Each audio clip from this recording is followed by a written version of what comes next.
বিসমিল্লাহির রহমানির রহিম। আসসালামু আলাইকুম, সবাইকে স্বাগত এমিতে। এমি এর প্রোগ্রামিং সিরিজ দ্য ডেইলি বাইটে। বরাবরের মতোই আমরা নতুন একটা র্যান্ডম এক্সপেরিয়েন্স নিয়ে হাজির হয়েছি। আজকে আমাদের কোডিং এর বিষয় হলো যে কোনো দুইটি সংখ্যার একটা ইউজারের কাছ থেকে ইনপুট নিয়ে তার হাইয়েস্ট কমন ফ্যাক্টর বা লোয়েস্ট কমন মাল্টিপল বের করা। হাইয়েস্ট কমন ফ্যাক্টর গরিষ্ঠ সাধারণ গুণনীয়ক, লোয়েস্ট কমন মাল্টিপল অর্থাৎ লঘিষ্ঠ সাধারণ গুণিতক। আমরা স্বাভাবিকভাবেই ছোটবেলা থেকেই যখন ক্লাস 3 বা 4 এ পড়েছি, আমরা গসাগু এবং লসাগুকে খুবই ভয় পেতাম। অন্তত আমি তো পেতাম। এখন আমরা আজকে গসাগু দিয়ে শুরু করব, অর্থাৎ হাইয়েস্ট কমন ফ্যাক্টর HCF দিয়ে আমরা আজকে শুরু করব। আমরা যদি ছোটবেলায় আমরা যেভাবে গসাগু নির্ণয় করেছি ওইটাকে যদি আমরা মনে রাখি, যেমন আমরা যখন ছোটবেলায় গসাগু নির্ণয় করেছি তখন অনেকটা পদ্ধতিটা ছিল এরকম যে 6 এবং 12 এই দুইটার যদি আমরা গসাগু নির্ণয় করতে চাই তাহলে আমরা অনেকটা এইভাবে লিখতে পারি যে 6 কে 2 দ্বারা ডিভাইড করলে আসবে 3, আবার 12 কে করলে আসবে 6, আবার 3 দ্বারা যাবে অর্থাৎ 1 আর 2, অর্থাৎ আর আমার যাবে না, এখানে 2 প্রাইম নাম্বার চলে আসছে সেহেতু আর ভাগ করা যাবে না। সো এই দুইটার মাল্টিপল বা 2 গুণন 3 হবে 6 এবং 12 এর গসাগু, অর্থাৎ 6 এবং 12 এর গসাগু 6, অর্থাৎ গরিষ্ঠ সাধারণ গুণনীয়ক হলো 6 এবং 12 এর ক্ষেত্রে। কিন্তু আমরা যদি এটা কোডিং এর মাধ্যমে নির্ণয় করতে চাই বা সি প্রোগ্রামিং এর মাধ্যমে নির্ণয় করতে চাই, আসলে আমাদের এতটাও জটিলতার সম্মুখীন হতে হবে না। কারণ এই সংখ্যাটাই যদি অনেক বড় সংখ্যা থাকে 1000, 2000, তখন এই পদ্ধতিটা অনেকটাই লেন্দি প্রসেস হয়ে যাবে।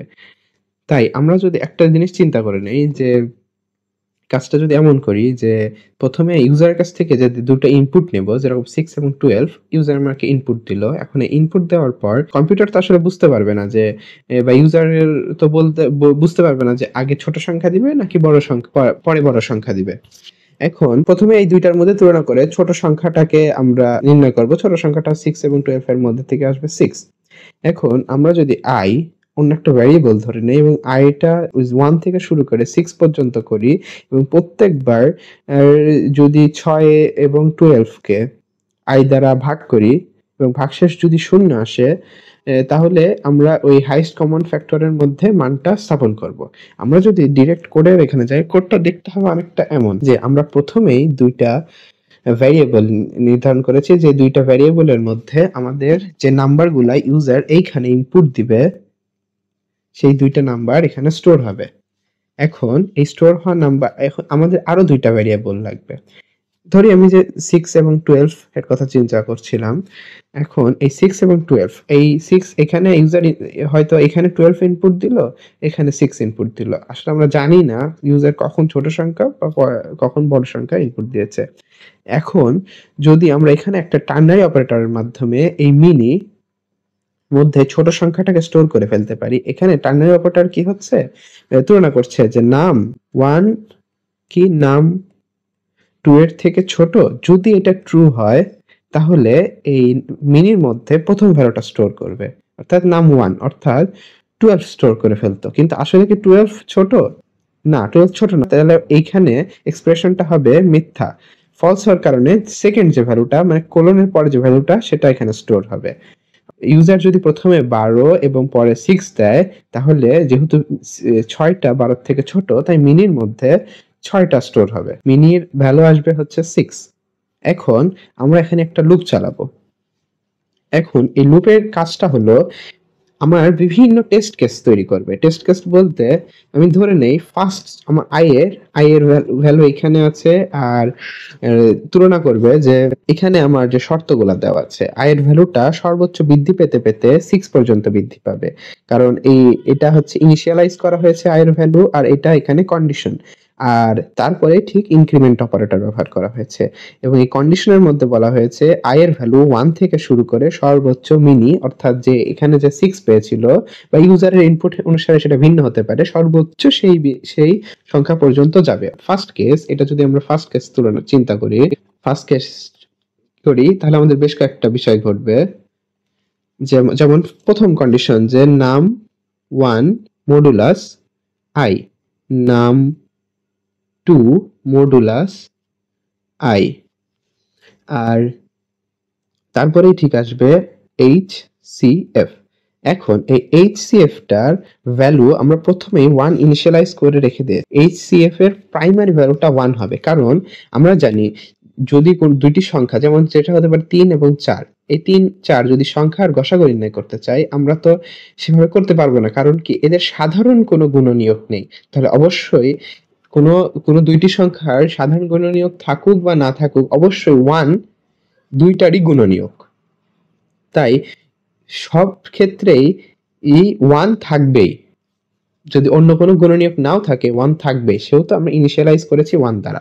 আমরা শুরুতেই যদি যখন i এর ভ্যালু 1 থেকে শুরু করেছি, তখন নাম 1 এর ভ্যালু হচ্ছে ধরো এখানে 12 ইনপুট দেওয়া ছিল আর 6 নাম 2 দেওয়া ছিল 6, তাহলে 1 ভাগ করলে অবশ্যই ভাগশেষ শূন্য আসবে।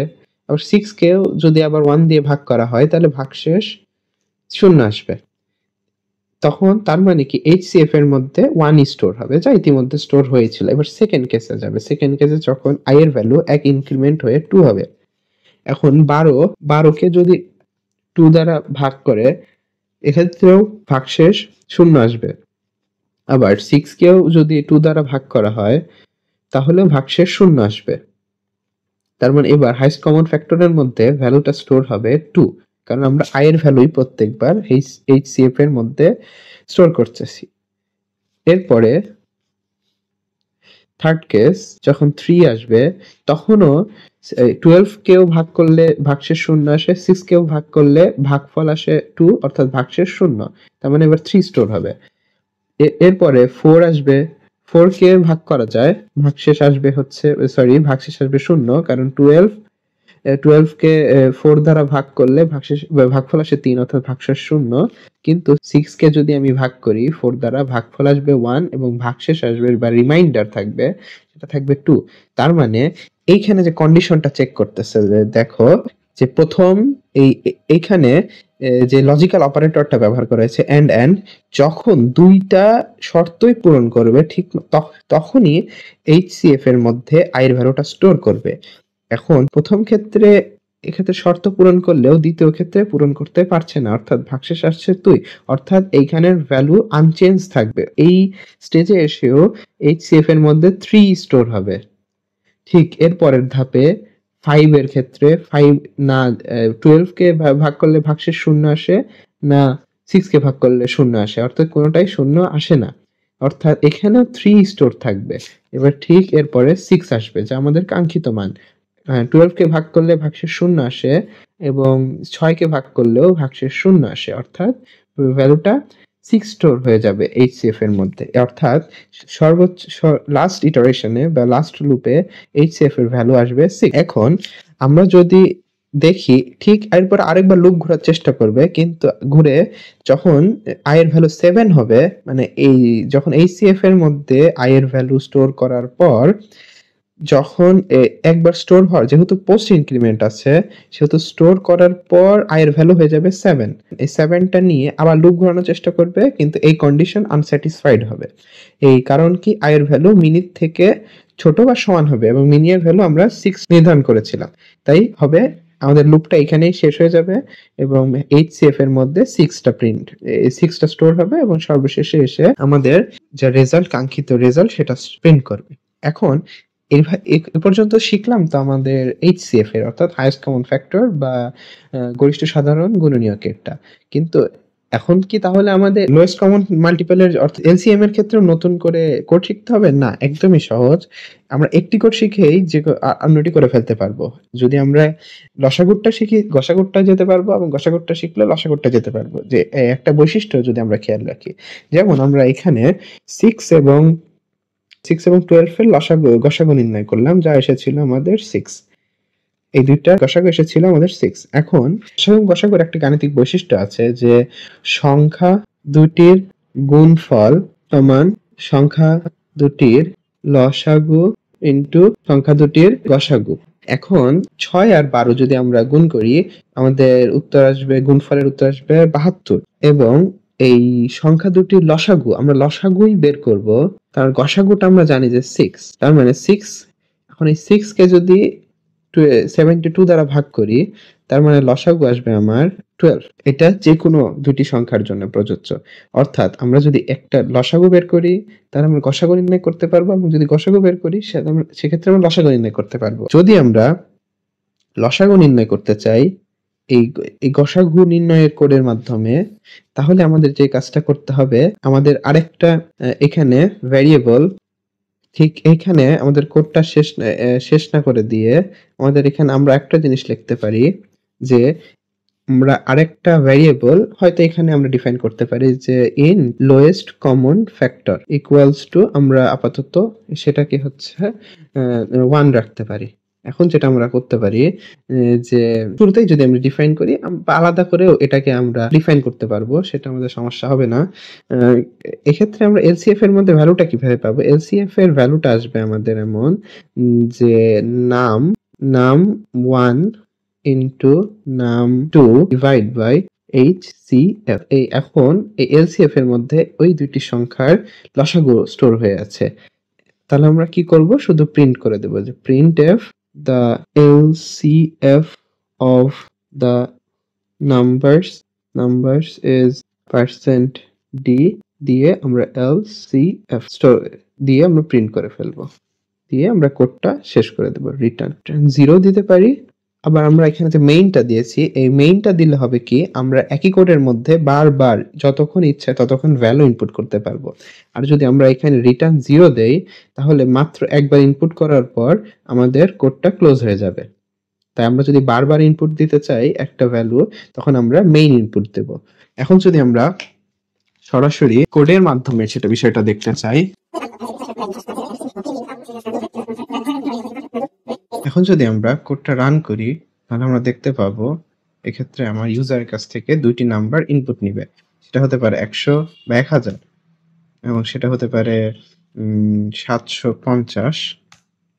তাহলে আমাদের যে হাইস্ট কমন ফ্যাক্টর হবে 250।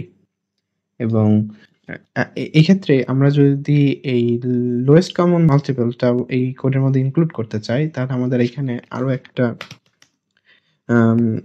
ভ্যারিয়েবল ডিক্লেয়ার করতে হবে, সেটা হতে পারে LCF। এবং সেই সাথে আমাদের LCF এর ভ্যালুটা যদি আমরা হাইস্ট কমন ফ্যাক্টরটার মান নির্ণয় করার পরে আমরা এখানে এসে সেটা ব্যবহার করতে পারবো যে নাম 1 ইনটু নাম 2